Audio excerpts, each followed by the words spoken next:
Part 2. The link to the first part is in the description of this video. Enjoy watching. Mac wasn't sure what he was looking for but hoped to gain some insight into Carter Harrison's strange behavior. As he walked down the corridor toward Bill's cubicle, he was surprised to see Carter Harrison coming in the opposite direction. Remembering his last encounter, Father Mac tensed as Carter approached. Carter merely said, "When you're done with your meeting, Father Mac, please come see me in my office. I have something to share with you." Reluctantly, Father Mac agreed, though he would have preferred if Carter didn't know he was in the building. Now he felt unable to discuss the situation with Bill for fear of causing trouble for the staffer. Frustrated, he had a brief discussion with Bill about the homeless problem and then reluctantly made his way to Harrison's office. When he arrived, Harrison waved him in and closed the door behind him. As Harrison sat behind his desk in a high-backed executive chair, Father Mac noticed that the desk was elevated on a platform, making any visitor look up to Harrison. Father Mac mentally shook his head at the obvious ploy but said nothing. Harrison sat there, looking smugly at the priest. Father Mac remained silent until Harrison spoke up. "I know we're not in your office, Father Mac, but I couldn't miss the chance to make one last confession." Father Mac looked at him sharply. "Carter, I told you before that I don't want to hear your confession if you're not sincere. But this is different." Harrison said with a smirk, "I haven't committed this sin yet. I just wanted to confess that I'm going to do so this weekend. My partner and I are going to the beach together, and we will definitely engage in all sorts of illicit behavior. I thought I should confess now so I won't trouble you later." Father Mac stood up angrily. "Let me be as clear as possible. I will pray for your salvation, but I cannot serve as your confessor any longer. You're making a mockery of a sacred rite, and I won't be a part of it." With that, he turned and walked out of Harrison's office. His last view of Harrison was of the man laughing behind his desk as he walked out the door. Father Mac struggled to control his temper. The man was impossible. He had no desire to confess his sins, he wanted to boast about them. But why would he do that? Mac wondered if Harrison might have a mental illness. On Saturday morning, Colleen seemed anxious to start her weekend getaway. Mac broke away from his regular Saturday routine to see her off. He noticed she seemed preoccupied but attributed that to her eagerness to see her sister. Nevertheless, he made a special effort to connect with her before she left. "Drive carefully, babe," he urged, then hugged her and added, "I miss you when you're not here." She hugged him back perfunctorily and then hurried to get behind the wheel. As she started the engine, he called out, "I love you, Colleen," but she was already backing out of the driveway and didn't hear him. Mac returned inside feeling vaguely unsettled. Although he wasn't sure why, his unease grew. Then an insidious thought struck him. Harrison said he was taking his partner to the beach.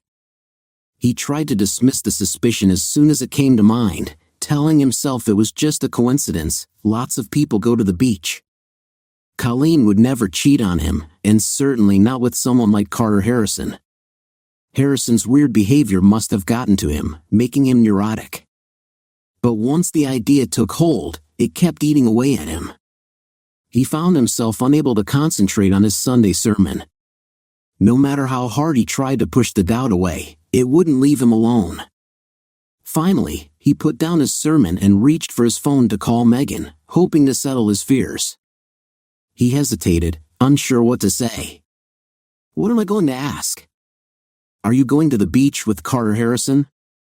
If she denies it, can I believe her? She's hardly likely to just admit it, and what if it's not true? Then she'll know I don't trust her, and that could cause a major rift between us." As he sat there wavering, another thought occurred to him. What if Megan knows and is covering for her? He set his phone down, his anxiety raging out of control. Desperate, he came up with a flimsy excuse for calling and dialed his sister-in-law's number. Megan picked up almost immediately. "Hi, Ma," she answered pleasantly. "Long time no talk," Megan said pleasantly, but a note of apprehension entered her voice. You're not calling about Colleen, are you? She's okay, isn't she? No, she's fine, Max said hastily, feeling ashamed for unnecessarily alarming her. It's just that you haven't been down to see us in a long time. I wish you'd plan a visit. Megan audibly relaxed. I know you're right, Mac. I've been so busy lately that it's been hard to get away. In fact, I'm leaving for New York in an hour and won't be back for a week. But things should slow down next month, so maybe I can get down there to see you then. I'd love to catch up with you and Colleen. Hey, is she around? I'd love to chat with her for a few minutes. Megan's response squeezed Mac's chest like a tight band, the realization of her words sinking in. He felt paralyzed, unable to speak. After a moment, Megan said, Mac, are you still there? Sorry, Megan. I dropped the phone. Listen, Colleen is out right now. I'll tell her to call you when she gets back. That would be great, Mac. And ask her to check her calendar for next month, Megan said. The two exchanged farewells, and once Mac hung up, he could only sit there in shock. Colleen had lied to him. She couldn't be spending the weekend with her sister because her sister was leaving town. Carter Harrison's mocking confession came back to him, and Mac now felt certain he knew where his wife was really headed. In that moment, Mac experienced the same agony he felt the day he watched Rico lying in the street, waiting to die. Once again, the most important person in his world was being taken from him. I can't stand it, he cried in anguish. It wasn't just Colleen's love he was losing, he realized despairingly, but also her strength. When he returned stateside after the war, he had felt completely lost. Colleen had come into his life and become his rock. She'd lent him her strength so he could begin to heal, and she continued to be strong for him throughout their marriage. Now all that was gone. His pain was unbearable. After a while, his grief and pain began to turn to anger. How could she do this to me? He thought bitterly. I tried to be a good husband. What did she want from me? She always said she loved me and loved being married to me. How could she turn around and betray me like this? His thoughts turned to Carter Harrison's so-called confessions, and his anger turned to rage. That little pig has been using Colleen to humiliate me. He wanted me to know what he was doing yet be helpless to say anything. Why does he hate me so much? What did I ever do to him? Then he realized that Harrison couldn't have done anything without Colleen's involvement. How did he get to her? Did he seduce her or drug her? Could he have blackmailed her somehow? A truly sickening thought hit him. Was she the one who started the affair? Did she come onto him? At that, his stomach lurched, and he barely made it to the bathroom before he was violently ill. Strangely, losing his breakfast helped Mac think more clearly. First, regardless of how it had happened, it now seemed clear that Colleen had betrayed him. Not only was she cheating on him this weekend, but if Harrison's confessions had any truth, this was actually the third time she had done so. When Mac recalled his wife's behavior over the last couple of weeks, he was inclined to believe it. Second, Mac now saw that whatever motivated Carter Harrison to taunt him went far beyond lust. If Harrison had merely wanted to commit adultery with Colleen, he wouldn't have confessed it. For whatever reason, Harrison seemed to have declared war on Mac. What was worse, by confessing his sins, Harrison had put Mac at a strategic disadvantage. Colleen's behavior was suspicious, but the fact that she lied about visiting her sister wasn't proof of her infidelity. It had only been Harrison's confessions that led him to this conclusion. Yet Mac was reluctant to reveal what Harrison had told him to anyone else. The confession might have been a joke to Carter, but it's real to me, Mac thought. If I tell someone, I'm breaking my oath to God. But it wasn't a true confession. Harrison felt no remorse. He wasn't seeking absolution. Why should I have to keep silent? Still, the thought of breaching the shield of the confessional deeply troubles me. Do I have the right to decide whether a confession is valid or not? Does motive make a difference, or am I rationalizing simply because I don't like what he told me? Other priests have kept confessions of terrible crimes confidential. How can I justify breaking my vow just because his confession involves my wife? Unable to solve the dilemma, Mac decided to do some detective work. There was no way he could hire a real detective on a priest's salary, but there was one other way he could try to check on Colleen. He had little doubt about what he would find, but he felt he owed it to his wife to try. He went online and quickly found a list of resort hotels at the beach. There were quite a few, but on a hunch, Mac searched based on room rates and then called the most expensive one. When the operator at the Royal Sands answered, Mac asked if Mr. and Mrs. Carter Harrison had checked in yet. After a moment, the operator confirmed that they had indeed arrived and asked if Mac wanted to be connected to their room. He hesitated, wondering if he should ask for Colleen and try to persuade her to come home. But even if she agreed, Mac realized that her presence there meant it was too late. "No," he said in a defeated voice, "there's no need." He slumped back in his chair, his last hope gone. As he sat there heartbroken, a new wave of shame hit him. He had forgotten to ask God for help.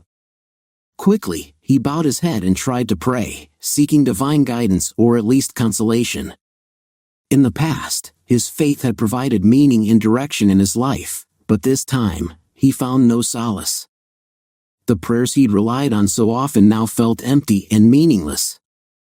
The tenets of the church seemed hollow and pointless. When he tried to recall some words from the Bible, the only text he could think of was the 22nd Psalm, my God, why have you forsaken me?" The failure seemed like a final blow to him. What kind of priest am I if God has abandoned me? He asked himself in despair. I've truly lost everything, my wife, my marriage, and now my faith. In the depths of his sorrow, Mac's thoughts turned back to what happened after Rico died. After Rico's killing, Mac withdrew from everyone, and his friends in the squad were deeply concerned about him. He began to spend every spare moment trying to solve the riddle of how the enemy sniper had killed so effectively without being spotted or heard. Allied intelligence believed the sniper was mobile, firing from a new location each time, but Mac wasn't so sure. He knew that every time a sniper moved, the likelihood of being spotted increased, yet no one had seen even a glimpse of the shooter. Mac obtained a map of the city and plotted the location of every casualty. He then dressed in a robe and kufi and walked through those neighborhoods, looking for likely vantage points. It took him 2 weeks before he realized that there was only one location providing perfect firing lines and excellent cover, the minaret that rose above one of the main mosques in the city. Mosques were off limits to the Allies. Command didn't want to provoke a response, so Mac had to prepare his ambush in secret. He also had to decide how best to draw out his opponent. The answer he came up with was simple: use himself as bait. He set up in the same position where he had been stationed when Rico was shot, and set up a second position nearby, this one with a clear firing line to the minaret.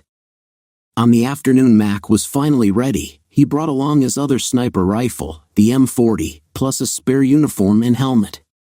He stuffed the uniform with old newspapers and lashed the helmet and rifle to it. Then he ran to his new position in such a way that he could pull the decoy to draw it out from cover. Grimly, he took his own position a few feet away and hunkered down to wait. When his watch told him it was almost time for afternoon prayers, he slowly tugged on the line to his decoy until it was just barely visible around the chimney where it was hiding. Then he aimed carefully at the gallery of the minaret, where he expected to find the Iraqi sniper. As the recorded sound of the call to prayer began to play, Mac's eye caught the barrel of a sniper rifle protruding through the arch in the gallery at the top of the minaret. The shooter never revealed himself, but Mac didn't care. He adjusted his aim to the spot on the masonry wall where he knew the sniper's head had to be and pulled the trigger. The Barrett bucked against his shoulder, and a moment later, he saw an explosion of brick and mortar as the huge .50 caliber slug smashed through the wall. As Mac watched, the rifle slipped over the edge of the parapet and tumbled to the ground. Better make sure, Mac said to no one and fired again. He continued to fire at every part of the gallery until he had expended the entire 10-round clip. Then he pulled out another clip and began methodically firing again. He was on his third clip when one of his squad mates reached him and took the rifle away. When they went to check the mosque, the entire parapet on the minaret had been destroyed. They found the sniper's body in pieces. Command wasn't pleased with him, but there was no denying that Mac had eliminated a major threat. In one of those ironies the military is so good at, they sent him home due to post-traumatic stress disorder but awarded him the Expert Rifleman Medal. As he sat there lost in the memory, a surge of adrenaline coursed through him. I dealt with the problem then, so I can do it again. I may not be a good husband, and I know I'm not a good priest, but I do know how to handle my enemies, he thought to himself. That's enough for now. Energized, Mac went up into the attic and uncovered the black nylon carrying case he had long stowed away. He brought it downstairs and pulled out the Barrett with the high-powered scope. He wasn't supposed to have it, of course, but he had managed to smuggle it out of Iraq amidst the chaos of the conflict. Mac hadn't fired it since Baghdad, but now, as he hefted the heavy weapon, it felt like he was reunited with an old friend. Carefully, he cleaned and oiled the weapon, then put it back in the carrying case and left it in the bedroom where he could access it quickly. More than one parishioner at St. Anne's that Sunday noticed a change in Father Mac's demeanor. Their priest, normally positive and engaging, was stern even for him. When he led the congregation in the general confession, he slowed the recitation for emphasis.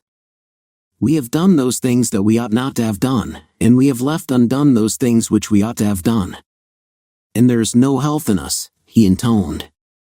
For his sermon, he chose the destruction of Sodom and Gomorrah and the story of how Lot's wife was turned into a pillar of salt. More than one parishioner exchanged questioning glances, surprised at the dark tone from the pulpit. Usually, after the service ended, congregants would stop to chat with Father Mac, but today most hurried on out. His expression and icy demeanor were not inviting. Preston Charlton approached him anyway. "Is everything okay, Father Mac?" he asked, gripping the priest's arm. "Everything's fine," Father Mac responded. "You just don't seem like your usual self," Preston said. "Thank you for your concern, Preston, but I'm fine," the priest insisted. "Where's Colleen?" "We missed her today." She went to visit her sister this weekend," Father Mac said. "I expect her back tomorrow." "Okay," the banker said, but it was clear to him that everything was not okay. He started to leave but then turned back and said quietly, "If you want to talk about anything, Father Mac, let me know. Just give me a call anytime." Then he moved on, a look of concern on his face. Father Mac went back inside to change out of his robes, intending to go straight home. But as he passed the reception desk, the phone rang and he instinctively answered. An oddly familiar female voice asked for him. "This is Father Mac. What can I do for you?" Hesitantly, the woman said, "This is Marge Terrell from the United Fund. Is there any chance I could come see you this afternoon?" The last thing Mac wanted at that point was a visitor, but his sense of duty prevailed, and he made arrangements to meet with Marge at 3 p.m. The woman wouldn't tell him what she wanted over the phone, but Mac could tell from her voice that she was upset. He didn't know her very well, but she had always been friendly when he'd seen her at the United Fund, and he felt an obligation to see her. Father Mac was waiting in front of the church when the gray-haired woman drove up, and he escorted her back to his office. Once inside and comfortably seated, the priest smiled at her encouragingly and asked, "How can I help you, Marge?" The woman looked as if she were about to cry. "It's my work, Father Mac. Some things have been happening at the United Fund that really bother me. I wanted to talk to Bill Allen, but he's on vacation and I don't know when he'll be back. Then something made me think of you, and that's when I called. Will you look at these and tell me what you think?" With that, she reached into her oversized purse, pulled out a sheaf of papers, and handed them to the priest. "See, this is what I'm talking about," she said, pointing at one of the documents. That afternoon, Father Mac made his regular rounds at the local retirement home, visiting with several elderly parishioners. Afterwards, he returned to his office and continued to study the copies he had made of the documents Marge had brought, trying to interpret what he was seeing. At that moment, his cell phone went off, and when he checked, he saw he had a text from Colleen, having a great time with Megan. Staying over till Monday morning. See you then. Love you. It was all Mac could do not to smash his phone against the wall in anger. He got up and left his office, locking the door to the church behind him. He drove to the office park where the United Fund was located, parked his car, and began walking along the now quiet streets. Occasionally, he stopped and made some notes. Finally, he left and returned home. On Monday morning, Colleen was late getting started on her drive back from the beach. She hadn't gotten any sleep until very late on Sunday night and now was going to be late to work. Additionally, the drive was uncomfortable because her backside was sore. At least I won't fall asleep behind the wheel, she thought as she shifted in her seat again. When she arrived at the hotel on Saturday, Carter had told her to check in as Mrs. Harrison. The desk clerk had a key card waiting for her, and Colleen was not surprised when he told her it was for the penthouse suite. Carter sure likes to travel in style, she thought to herself. The thought of what might be about to happen sent a twinge of anticipation through her as she entered the penthouse. Carter was waiting for her impatiently. No sooner had the door swung closed behind her than Carter asked her to change into something more comfortable. As she hurried to comply, she noticed an open suitcase on the bed filled with unusual items, which sent a mix of nervousness and anticipation through her. From that point on, everything became a blur. She remembered playful teasing and being gently restrained, exploring new boundaries in their interaction. Carter seemed to have an endless supply of energy, pushing the limits of what she thought was possible. Despite the intensity of the experience, she found herself enjoying every moment. At one point, they were lying in bed when there was a loud knock on the door. Carter, dressed only in his boxers, answered to find the hotel management checking to ensure that Mrs. Harrison was all right. Colleen was mortified when Carter insisted she answer the door holding only a towel in front of her, to prove that no crime had occurred. She felt even more humiliated when Carter dismissed her and she had to walk back into the bedroom, her rear exposed to the assistant manager. The man finally left, but not before advising them to keep the noise down to avoid disturbing other guests. Carter then proceeded to order room service for dinner. When the bellboy arrived with the cart, Carter insisted that he wheel it into the bedroom. Colleen, who had been in the bathroom, scrambled to get into bed and pull the sheets over her nakedness while the young man laid out their food with a barely concealed smirk. A similar scene occurred when Carter called for the plates to be removed. When Colleen woke on Sunday, she glanced at the clock and realized she was late for church. She felt a jolt of guilt but brushed it aside. After lunch, Carter informed her that they would be spending the afternoon at the beach. Colleen blushed when she saw the swimsuit he handed her. It was a thin white one-piece, with all modesty inserts removed, and was a size too small. It clung to her body like a second skin and would become transparent when wet. They spent the rest of the afternoon on the beach, alternating between sunbathing and walking by the ocean. It was hard to tell if Colleen was blushing or simply sunburned, as she remained a constant shade of red under the stares she provoked. The men's eyes scrutinized her every detail, while many women glared at her revealing outfit. Several mothers hurried their children away when they caught them staring. Carter reveled in the attention and made her walk slightly in front of him to ensure everyone got the best view. After returning to their suite and cleaning up, Carter surprised her by taking her to dinner at the hotel's upscale dining room. The good food, expensive wine, and after-dinner liqueur put Colleen in a mellow mood, and she looked forward to showing her gratitude when they returned to their room. However, as soon as the door clicked shut, Carter grabbed her and they resumed their intense physical interaction. After Carter had left, Colleen quickly packed her belongings and, after a brief attempt to tidy her appearance, headed for the lobby. Fortunately, Carter had already settled the bill. When she turned in the room key, she had to endure the desk clerk's stare as he wished her a good day.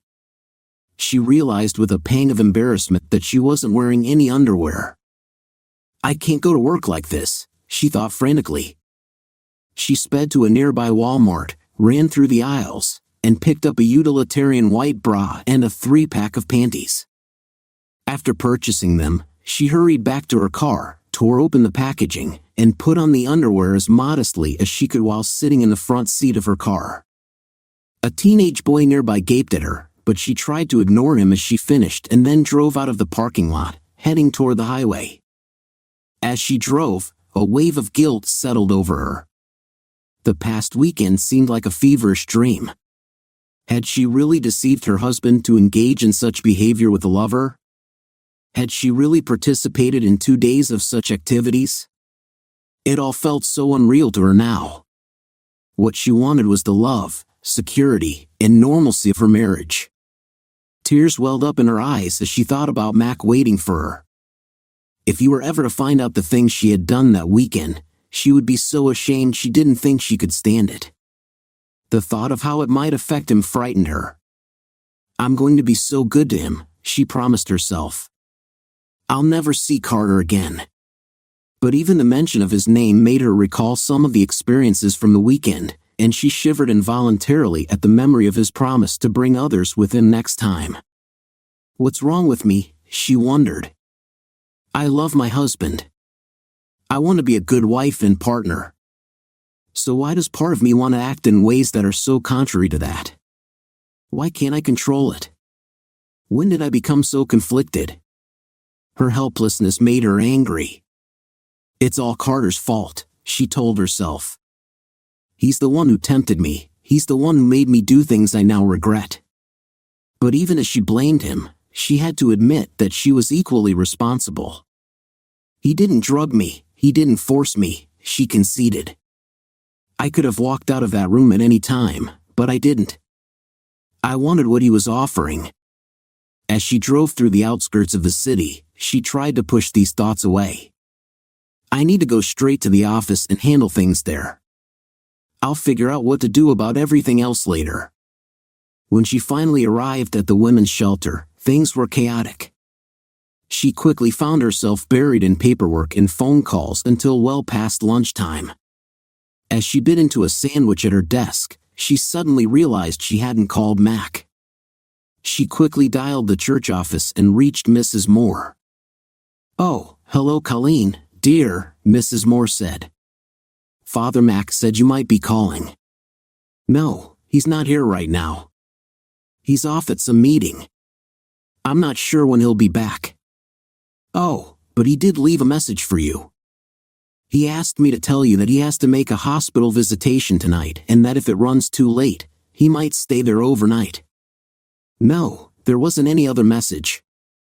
"Yes, I'll be sure to let him know you called." Colleen hung up the phone, lost in thought. Her sandwich lay forgotten.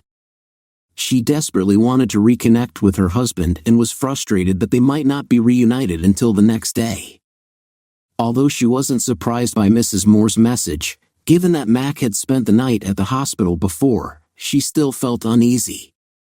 "Is he avoiding me?" she wondered. "Is he upset because I didn't come back on Sunday?" She tried to suppress the thought that he might know about her weekend. That possibility was too dreadful to consider. When she got home late from work, she hoped Mac would be there, but the house was dark and his car was missing. At least with Mac gone, she thought, she could unpack her suitcase without worrying about him seeing anything. She ran a load of laundry and then decided to take a shower. The quick sponge bath she had taken before leaving the hotel had left her feeling unclean all day. As she emerged from the bathroom and began changing into comfortable clothes, she noticed a long black bag in the corner of the bedroom. Curiously, she walked over to examine it, but when she felt the heavy-duty nylon, she realized what it contained and quickly withdrew her hand as though she had touched something dangerous. It was Mac's old rifle, which he had kept stored away in the attic ever since they moved into the parish house. Why would he have it out now, she wondered. The sight of it brought back memories of the dark days following Mac's return from Iraq, days she had hoped were long behind them. The presence of the rifle made her feel very uneasy. Nervously, she tried calling Mac's cell phone but only reached a recording that he was unavailable. She remembered that he always turned his phone off when at the hospital, which didn't reassure her. Torn between anxiety and guilt, Colleen found it difficult to sleep despite her exhaustion. The next morning, Father Mac arrived at his desk early and found a note from Mrs. Moore about Colleen's call. He looked at it grimly and then set it aside. There would be time for that later. At that moment, there was a timid knock on the door frame. When he looked up, he was surprised to see Marge Carroll standing there. "I'm sorry to intrude, Father Mac, but another document came in yesterday afternoon, and I thought you might need it as well," she said, handing him a stack of papers. He reviewed them and felt a chill. He looked up to thank her, but she had already left. Father Mac picked up the phone and called Preston Charlton. "I have another document, Preston. I'd like to bring it by your office before your meeting." Preston's response prompted Father Mac to quickly close up his office and head for his car, his face set in grim determination. Meanwhile, Carter Harris was working at his desk when a call came in from the president of the Board of Trustees, requesting his presence at an urgent meeting at the bank. Carter felt annoyed by the unexpected summons but knew he couldn't refuse. "Who does Preston Charlton think he is?" Carter sneered as he got behind the wheel to drive to the bank. "I'm not just a servant at his beck and call." As he pulled into the bank's parking garage, he spotted Father Mac leaving, which amused him. He wouldn't be so self-righteous if he knew what happened last weekend, Carter chuckled to himself. After parking his car, Harrison got in the elevator and rode to the executive suite, where a secretary led him into Preston Charlton's office. Summoning his most pleasant demeanor, Carter approached Charlton's desk with his hand outstretched. "Preston, it's good to see you," he exclaimed. Charlton ignored the handshake and remained seated, a scowl on his face. "Harrison, I'll get straight to the point. I've just been on a teleconference with the other trustees. They voted unanimously to remove you as executive director of the United Fund, effective immediately." "What?" Harrison shouted. "What's this all about?" Charlton picked up a stack of papers from his desk. "I have here a set of expense reports you submitted for reimbursement over the past few months. They contain numerous unauthorized purchases of items for your personal use, inappropriate expenditures not permitted by United Fund policies, and expenses that clearly exceed spending limitations." "Let me see those," Harrison demanded. When Charlton handed them over, Harrison shuffled through them quickly, then angrily tore the sheets in half and threw them on the floor. "This is ridiculous," he exclaimed. "You want to fire me over trivial expenses? I've brought in more donations and increased revenues since I've been in charge. The United Fund is doing better than ever. I'm worth far more than what you're paying me. You can't seriously be concerned about a few expense items." Charlton's voice was filled with anger and contempt. "You don't understand, Carter. You don't have the right to decide what's acceptable and what's not. It's not your money, it's the donor's money. They didn't give it to the United Fund for you to dine at fancy restaurants or buy overpriced food and wine. They didn't donate their money for you to vacation at some resort and live extravagantly, as you did last weekend. And then you had the audacity to submit your personal outing for reimbursement under the guise of attending a conference. My secretary checked with the hotel this morning. There was no conference there last weekend. It's a high-pressure job," Harrison shot back. "I'm entitled to some rest and relaxation on the United Fund's dime. It's like investing, you have to spend money to make money. You, of all people, should understand that." His face darkened. "But it doesn't matter, you can't fire me. I have a contract, and if you try to break it, my attorney will sue you for damages and tie you up with restraining orders for years." Charlton acknowledged this coolly. "You could probably do that, but in the end, we'd still win. We'd also pursue civil and criminal charges against you. You'd be facing possible fines and jail time, not to mention ruinous legal fees. However, a fight like that would damage the reputation of the United Fund. That's why I've been authorized to offer you a deal. If you sign a document admitting to misuse of funds and agree to make restitution, we'll allow you to resign quietly and agree not to press charges. He held up a legal document and handed it to Harrison. Here's the agreement, Harrison. I'd advise you to sign it. It's the best deal you can get. Harrison grabbed the document angrily and tucked it into his coat jacket. I'll take this to my attorney. He'll have a good laugh out of it, he snapped. But Charlton wasn't finished. I still can't believe you're so upset about my expense account. There's got to be more to it than that. Then his expression changed. It's that priest, isn't it? I saw McClanahan leaving just before I arrived. This is all just a smokescreen to protect his saintly reputation. He told you about my confession, didn't he? And now you're trying to get back at me. Charlton looked at him in confusion. I don't know what you're talking about, Harrison. Harrison, now almost giddy with excitement, continued, I can't believe it. Father McClanahan broke his vows. He told you about my confession. I'll have him defrocked for this, and once the secret is out, everyone will know I confessed to him.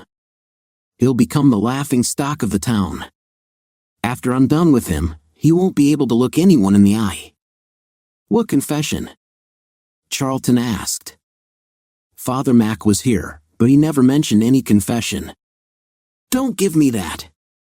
Harrison spat. I went to him and confessed to having an affair. I didn't tell him who it was with, but I kept hinting at it. He swore he'd keep my confession secret, but when he realized it was his own wife I was involved with, he broke his vows and told you. Charlton stood up in astonishment. You did what? You're lying, Harrison. Colleen would never cheat on Mac. Harrison sneered. You don't know the real Colleen O'Reilly. Who do you think I took to the beach last weekend? You should have heard her begging for more when I was with her, Carter bragged. Charlton's face turned pale, and his voice took on an urgent tone.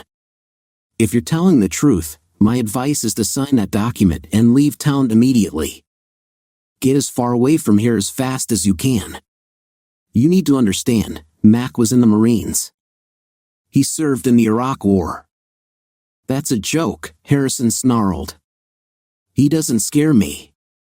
What's he going to do, throw his Bible at me? He's no pushover, Charlton said urgently. He's one of the toughest men I know, and he loves his wife more than anything. The Iraqi Republican Guards used to call him the Zala Almont, the shadow of death. Harrison interrupted him. I've heard enough about your so-called hero priest. I'm not afraid of him, and I'm not afraid of your board of trustees. You'll be hearing from my attorney. With that, he stormed out of Charlton's office, slamming the door behind him. Preston slumped back in his chair for a moment, then grabbed his phone and tried to call Father Mac's cell. When he got a recording, he tried St. Anne's, but Mrs. Moore hadn't seen the priest. Preston thanked her and hung up. Don't do anything stupid, Mac. Please don't do it, he kept repeating to himself. Colleen was working at her computer when Carter Harrison barged into her office, his face flushed with anger. He broke his vows, he shouted. Your saintly husband broke his vows. Colleen noticed people peering uneasily into her office and tried to quiet the angry man pacing in front of her desk. Calm down, Carter. Lower your voice and tell me what happened. What happened is that your Episcopal priest husband broke the seal of confession. He told Preston Charlton all about my confession, Carter raged. I'm going to have him excommunicated. Just wait and see what people think of him. Wait a minute. Why did you make a confession, Carter? You don't go to church. Why would you go to confession? Colleen asked in confusion. Harrison scowled at her. Because I wanted to show that self-righteous jerk his place. Everybody thinks he's so wise and good, but he's not half as smart as I am. Now everyone will know it." He laughed out loud. It was beautiful. I laughed in his face the whole time, and he didn't even realize it. I told him what I had done, and there was nothing he could do about it. "Oh God, Carter, what did you tell him? Please say you didn't tell him about us." Outside, Colleen's coworkers gasped, but in her panic, she focused solely on Harrison. He smirked at her. "Oh, but I did. I told him I was committing adultery with a woman he knew. I even told him I was taking her to the beach last weekend for some fun and games. I made sure he'd figure it out, and all the while, I was laughing at him. I made him a fool. Now that he's broken his vows, I'm going to ruin him. Oh my God, what have you done? He'll kill you." "Oh, sure, I'm supposed to be afraid of some Marine Corps chaplain," Carter retorted. "He wasn't a chaplain, Carter. He was a sniper, a trained killer. He had over 50 confirmed kills in Iraq. He once shot a man from over a mile and a half away. They called him the Shadow of Death, Zala Almond," she said frantically.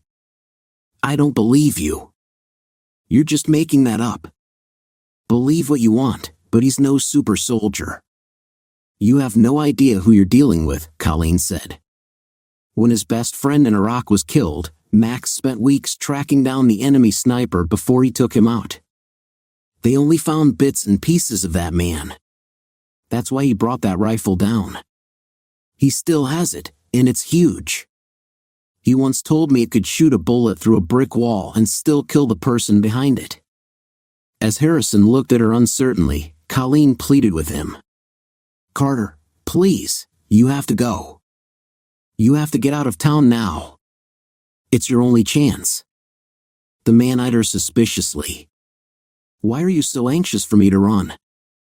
"Sure, you like the things I did last weekend, but I know you don't care about me. Why do you care what happens?" Tears began to well in her eyes. "You're right, Carter. I couldn't care less about what happens to you, but I care deeply about what happens to Mac. The last time he lost someone he truly loved, it nearly destroyed him. I don't want that to happen again. He doesn't deserve that." Harrison's uncertainty grew. He started to speak twice, but stopped himself. He looked around at the people outside Colleen's office and then back at her. Finally, he seemed to reach a decision. "You're crazy," he said. "And this is all nonsense. All I know," he continued, "is that Father McClanahan has shown his true colors, and I'm going to let the whole world know." With that, he stomped out of her office and headed for his car. As he drove back to the United Fund, his thoughts were a jumble. He was elated at having outsmarted McClanahan, yet angry that the priest had disclosed his confession. He wanted the man punished for breaking his vows, but now that the secret was out, he was eager for everyone to know how he'd outwitted his antagonist. Yet, even as his mind raced with excitement, he found himself scanning the sidewalks as he drove, wondering if McClanahan might be watching him even now. He tried to shake off his growing uneasiness, but it clung to him like an unwelcome shadow.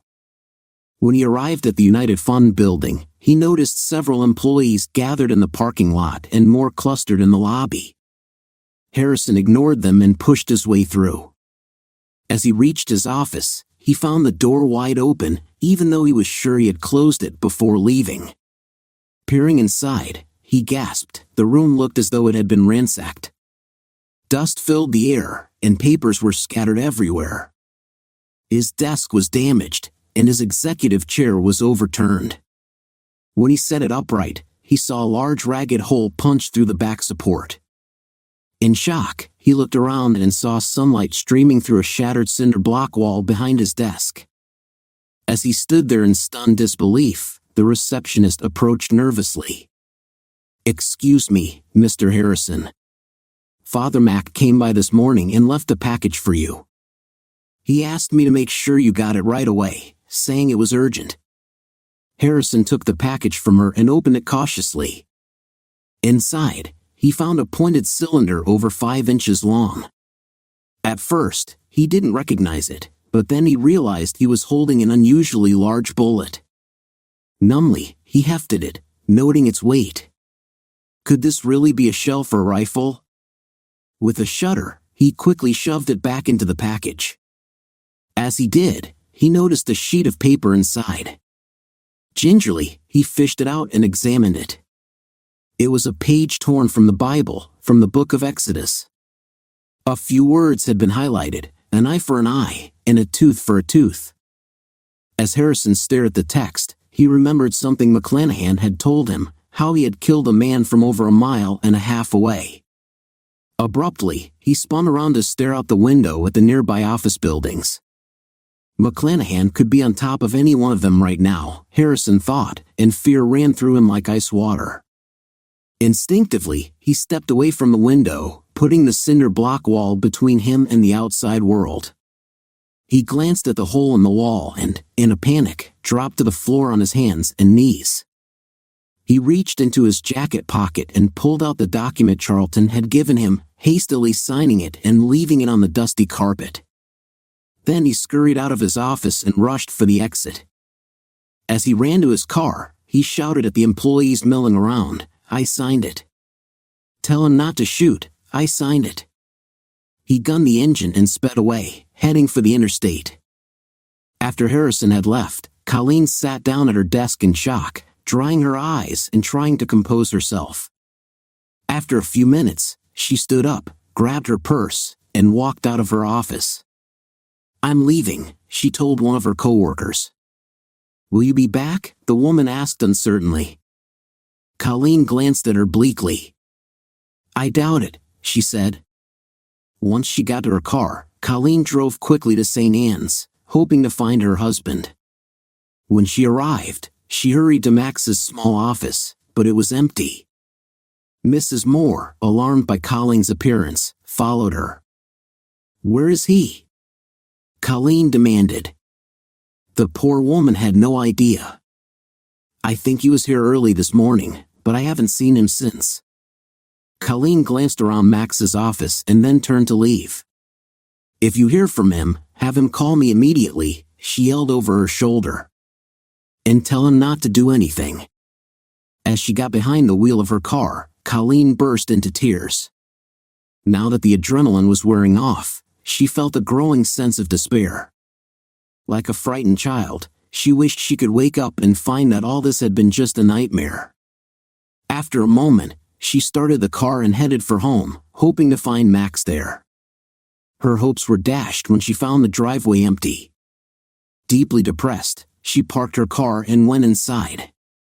When she caught a glimpse of herself in the hallway mirror, she went back to the bathroom to splash cold water on her red, swollen eyes. As she came out, she noticed, to her horror, that the gun bag she had seen in the bedroom that morning was now missing. She sank onto the bed and began to weep again. "What have I done? What have I done? I don't care what happens to me, but if I've turned Max back into a killer, I'll never forgive myself." She sat in the darkened bedroom for a long time before she heard the sound of a car in the driveway. Slowly, she got up and walked into the living room to wait. When Max came through the front door, the heavy rifle was slung over his shoulder. She looked at him fearfully as he stood there in silence. When she couldn't stand it any longer, she whispered, "Did you kill him?" "I was planning to," he said, "but I finally realized that it wasn't worth it. So I settled for frightening him half to death. I guess it worked. Preston called me just a little while ago from the United Fund office." The employees told him Harrison drove away in a panic. They found his signed resignation and confession in his office. "I don't think anyone will have to worry about Carter Harrison anymore." Colleen slowly sank to her knees, momentarily overcome by relief, but then she looked up at Max with renewed fear in her eyes. "Are you going to hurt me?" she asked hastily. Max unslung his rifle and set it aside. "No, Colleen, you're not worth me spending time in jail," he said. "Not even after what I did." Carter told me he confessed everything to you. Max shook his head sternly. You know I can never reveal anything said in confession, but I found out what you did on my own. The way you were acting the last few weeks made me suspicious. When I called Megan after you left on Saturday, I found out you'd lied to me about your plans. I guessed and called the Royal Sands. They told me Mr. and Mrs. Harrison had checked in later. Carter's expense account confirmed you was there, and this morning when I came by the house, I found the complimentary comb from the hotel. So I know you were there too. Now, Colleen bowed her head in shame. I'm sorry, Max. So very sorry. You don't even know the half of it. It's so much worse than just cheating on you. I did terrible things with him and let him do worse things to me. I'm so ashamed. She looked up at him with tears streaming down her face. I wish you would end it. I deserve to suffer. The pain in his voice was palpable. Why, Colleen? Why would you do this? What did I do wrong? She began to sob. Oh, Max, don't ever think any of this was your fault. Somehow, Carter saw a side of me I didn't know I had. He dominated me and used me, and I loved it. It was like a drug. Once I tried it, I was hooked. She looked at him with pleading eyes. I've seen many alcoholics and drug addicts in my work, and I was exactly like them. All I wanted was another fix, regardless of who might be hurt. He knelt beside her. I know something about temptation, Colleen. I've had my share, especially the last few days, he said quietly. She dared to look at him. Do you think you could ever love me again, Max, even after all I've done? He took her arms and lifted her to her feet. I will always love you, Colleen. She threw her arms around him, hugging him as though she were clinging to the mast of a ship in a storm. After a while, she pulled back, looking at him with new hope in her eyes. Can you find it in your heart to forgive me? I know I've hurt you so terribly, but if you'll give me the chance, I'll be the best wife you could ever hope for. I'll spend the rest of my life proving I'm worthy of your love. Please, Max, please forgive me. He looked at her solemnly. I do forgive you, Colleen. She embraced him again, but when she realized he wasn't returning her embrace, she drew back. What is it, Max? He looked into her eyes, his voice filled with pain. I'll always love you, Colleen, but I can't stay married to you. But why? She protested. You said you forgave me. I do forgive you, Colleen, but I can never forget what you've done. I've lost my faith in you. As he spoke, her tears returned harder than before. That was the thing about Rico, he said. That's why it was so bad when he was killed. I always knew I could count on him. His face twisted in pain as the memory flashed before him. Even when he was lying on that street, waiting for the second bullet, he was thinking about me. He looked at his wife with a despairing expression. Before all this happened, you were my strength, Colleen. When I needed you, I always felt I could count on you. But now, I can never be sure that you'll be there. I have no choice but to learn to live without you now. She fell to the floor again, but this time, he let her lie there. When Preston Charlton walked into the church office the next day, Max was busy pulling papers out of files. Preston watched him for a moment and then asked quietly, "How did it go with Colleen?"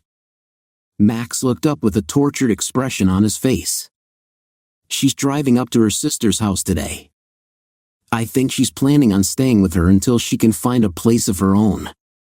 "I'm really sorry, Max," the banker said.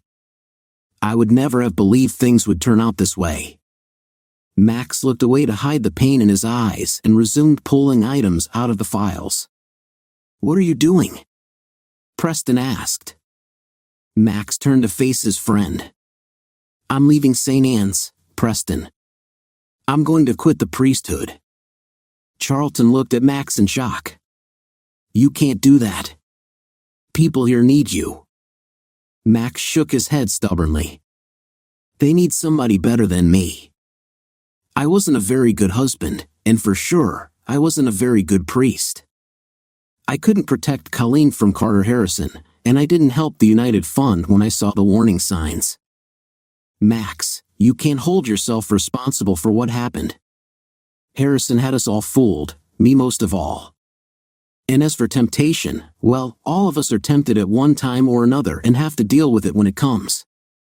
I don't understand what happened with Colleen, but if I remember my Sunday school lessons correctly, she wasn't the first person who yielded to temptation. Max smiled sadly.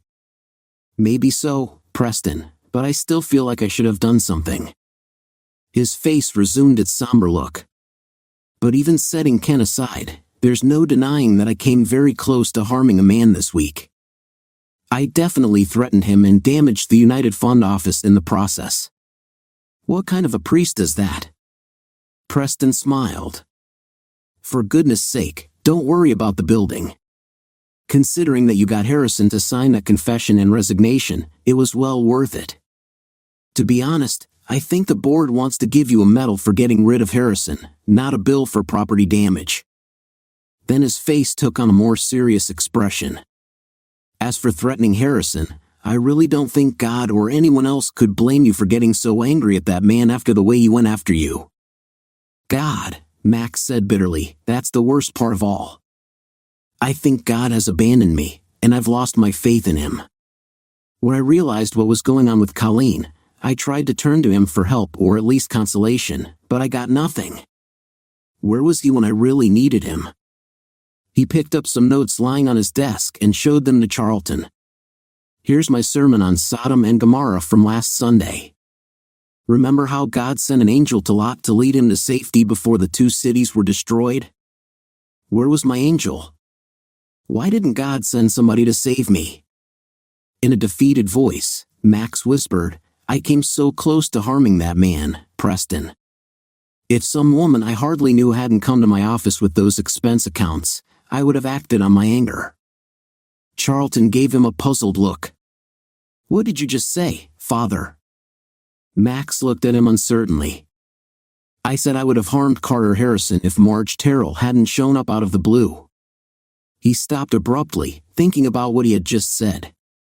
A look of wonder came over him. After a long moment, he began to put his files back in his desk.